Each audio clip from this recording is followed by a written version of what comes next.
ना big boss 17 की trophy हाथ आई, ना टॉप 2 में अपनी पोजीशन बना पाए विकी और अंकिता लोखंडे। लोगों ने कहा कि भाई दोनों के हाथ ऐसे खाली हो गए हैं, अब इनके पास कुछ नहीं है भाई। ट्रॉफी भी हाथ में आई, टॉप 2 में भी जगह नहीं बना पाए, क्या बेइज्जती करवा के चले गए। लेकिन आपको बता दें कि उनके ये जो दो हाथ हैं वो खाली नहीं है, अब भर चुके हैं। आप कहेंगे भर गए हैं, इसका मतलब क्या है? इसका मतलब ये है कि विकी भैया बिग बॉस OTT 3 में नजर आ सकते हैं, जैसा कि रिपोर्ट्स में कहा गया है।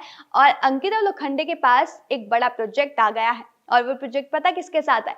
वो प्रोजेक्ट है रणदीप हुड्डा के साथ। लेकिन जैसे ही खबर सामने आई कि भैया इन दोनों को काम मिल गया है, या कहीं ना कहीं विकी भैया बिग बॉस OTT 3 में नजर आएंगे और अंकिता की एक फिल्म आ रही है, लोगों ने उन्हें फिर ट्रोल करना शुरू कर दिया।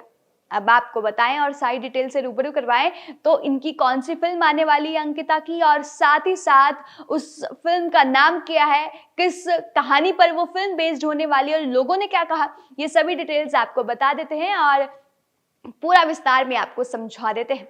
बिग बॉस 17 खत्म हुआ और उसके खत्म होने के बाद सारे कंटेस्टेंट्स भी बाहर निकले, और जो जश्न है वो अभी भी खत्म होता हुआ नजर नहीं दिखा रहा है। यहाँ पर खबरें हैं कि विकी जैन को एक नया शो मिलने वाला है, और वो शो बिग बॉस OTT 3 बताया जा रहा है। और वहीं खबरें हैं कि भैया अंकिता लोखंडे को एक नया प्रोजेक्ट मिल गया है, और साथ ही साथ उस प्रोजेक्ट में उनके साथ रणदीप हुड्डा होने वाले हैं, एक फिल्म में वो नजर आने वाले हैं।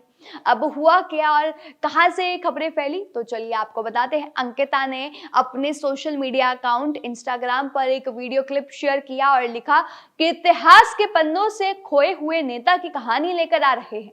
बिग बॉस 17 के तुरंत बाद एक नया अध्याय शुरू होने जा रहा है। काफी एक्स्ट्रा स्पेशल फील हो रहा है। आनंद पंडित जी स्टूडियो की फिल्म में रणदीप हुड्डा के साथ इस प्रोजेक्ट का हिस्सा बनने को लेकर आभारी हूं। अपने नजदीकी सिनेमा घरों में 22 मार्च 2024 को ये देखना ना भूलें। तो इस बात मतलब इसे देखकर ये साफ होता है कि 22 मार्च को ये फिल्म सिनेमा घरों में रिलीज हो जाएगी और रणदीप हुड्डा के साथ वो इस फिल्म में नजर आने वाली है। लेकिन बात की जाए तो इस फिल्म का नाम क्या और इसकी कहानी क्या होने वाली है, तो बता देते हैं। इस फिल्म का नाम है दामोदर सावरकर।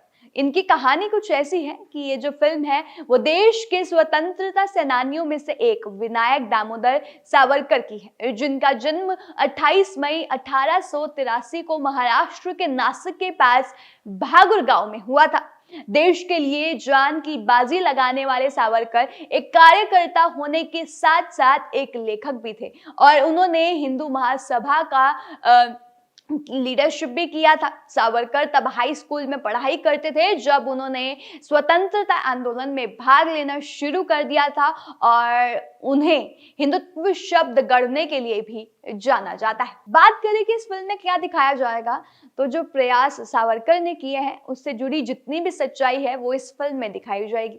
जिस तरह भगत सिंह, सुभाष चंद्र बोस और बाकी जो अन्य लोग थे जिन्होंने काम किया है या देश को आजादी दिलाने में उनका जो अहम रोल रहा है, वैसे ही वीर सावरकर ने भी एक प्रेरणा के रूप में काम किया है, जिन्होंने अंग्रेजों के खिलाफ लड़ाई लड़ी। हालांकि जो प्रोड्यूसर है संदीप सिंह, उनके मुताबिक सावरकर को पूरे इतिहास में कई लोगों ने गलत समझा है। तो बस उस फिल्म में भी कुछ ऐसा ही होने वाला है। इस फिल्म में उनके जो प्रयासों हैं उनसे जुड़ी जो सच्चाई है वो बताई जाएगी। जिस तरह यहाँ पर प्रोड्यूसर का मानना है कि उन्हें गलत समझा गया, पूरे इतिहास में कई लोगों ने उन्हें गलत समझा है, तो इस फिल्म में उनसे जो जुड़ी सच्चाई है, जिस तरह के उन्होंने प्रयास किए, उन्हें यहाँ पर रिफ्लेक्ट किया जाएगा।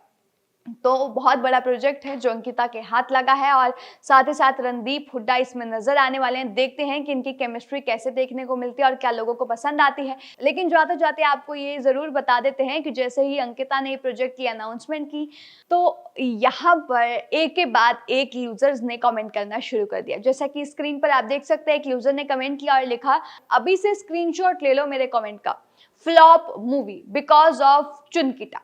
यहाँ पर अंकिता को चुनकिता बोला जाता है, और उन्होंने बिग बॉस से ही उनका ये नाम बनाया। और लोग यहाँ पर जो अंकिता के हेटर्स हैं या कह लीजिए ट्रोल कर रहे हैं, उन्होंने लिखा है कि अभी से स्क्रीनशॉट ले लो मेरे कमेंट का, ये भैया फ्लॉप मूवी होने वाली है, वो भी सिर्फ अंकिता की वजह से। एक और कमेंट है जो आपको दिखाते हैं, जैसा कि यहाँ पर लिखा हुआ है, I feel so bad for Randeep sir because of Ankita's bad nature, people are hating her and might avoid seeing her movies.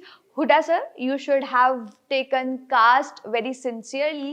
He is a great actor. आपको बहुत ही ध्यान से यहाँ पर हुडा सर के लिए एक कह लीजिए एक सजेशन दी गई है कि अंकिता का जो बैड नेचर है, उनके नेचर की वजह से जो लोग हैं वो उन्हें हेट कर रहे हैं और हो सकता है कि अब अंकिता की मूवी कोई देखना ना चाहे। तो हुडा सर आपको बहुत ध्यान से यहाँ पर देखना चाहिए था कि आप किसे कास्ट कर रहे हैं, एंड हुडा सर के लिए कहा है कि he is a great actor, आपको ध्यान से यहाँ पर कास्टिंग करनी चाहिए थी। एक और यूजर है जिन्होंने कमेंट किया और लिखा है बकवास होगी इसी की जैसी इसकी उसकी फिल्म।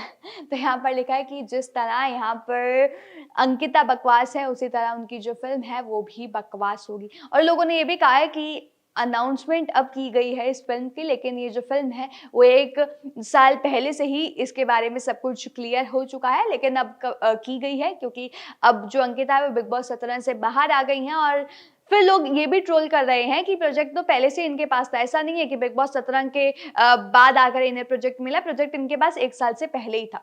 तो और भी यहाँ पर ज़्यादा ट्रोलिंग देखने को मिली, कमेंट्स देखने को मिली। फिलहाल इस पर आप लोगों का क्या रिएक्शन है वो कमेंट करके ज़रूर बताइएगा। तमाम ऐसे और जानकारी के लिए हमारे साथ बने रहिएगा।